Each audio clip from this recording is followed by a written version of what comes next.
Good evening, welcome to the Global Eye. You're with me, Mosmi. Two children, just 8 and 10 years old, were killed and at least 17 others injured when a gunman opened fire through the stained glass windows of an Annunciation Catholic church and school in Minneapolis during a school mass.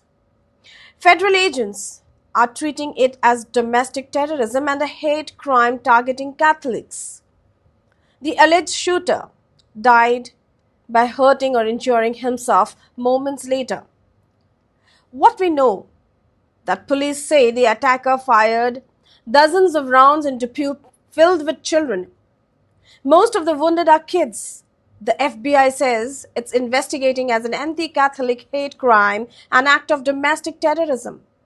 Motive details are still being pieced together from videos and writings now in evidence.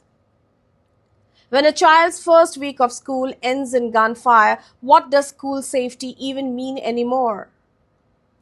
And if you see the larger pattern, this is not an isolated horror. In 2025 alone, America has already seen multiple K-12 shootings with injuries or deaths, and far more incidents if you include gunfire on or near school grounds. Whether the number is counted in dozens or over 100, the reality is the same: school shootings have become a recurring headline.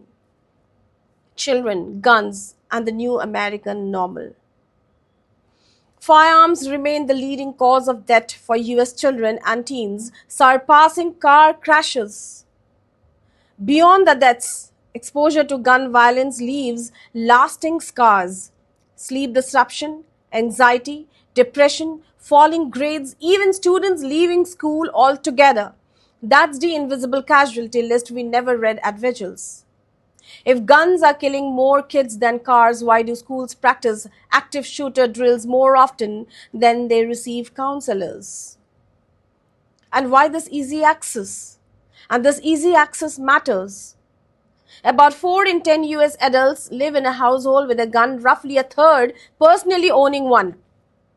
And that's a vast reservoir of firearms, millions of which are easily acquired, trafficked, or stolen when storage is lax. Nearly every gun used in a crime once started as a legal purchase. But what's even more alarming, children themselves often have direct access. Studies show that more than 4.6 million minors in the US live in homes where firearms are kept loaded and unlocked. Surveys reveal that in some states, half of teenagers say they could get their hands on a gun in under 24 hours, many in their own bedrooms or garages. And tragically, school shootings and accidental discharges often involve weapons taken from family members. When a child can pull a trigger before they can drive a car, what kind of future are we building in America? Schools are caught in the crossfire. From Columbine to Sandy Hook, Uvalde, and now Minneapolis, the common denominator isn't one ideology or one region. It's the speed, range, and volume of fire made possible by easily available guns and high-capacity magazines, often purchased or accessed without training, without permits, or secure storage. And the Minneapolis case? What are the early takeaways? Officials say the shooter fired from outside through the church windows during mass, an attack designed to bypass locked doors. Even in a state with tighter gun laws, a single determined attacker still inflicted mass casualties in seconds.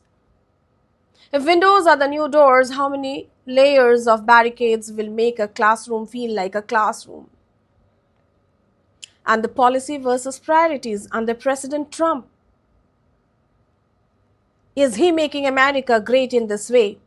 While communities plead for action on child safety, President Trump's focus this year has been on tariffs and business deals. A sweeping new 10% baseline tariff with higher penalties for certain countries has dominated political attention.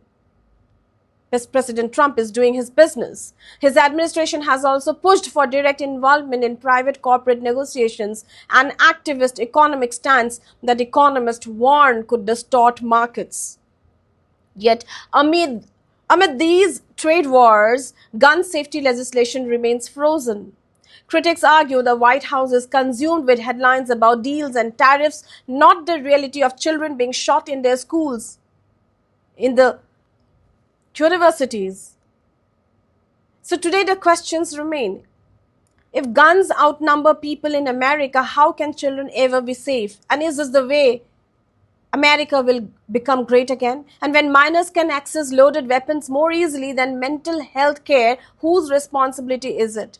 And if the nation's leaders have time for tariffs and trade wars, but not for classrooms turned into crime scenes, or with their education policies, what does they say about the value we place on our children's lives? Think about it. For more updates and insights, keep watching The Global Eye.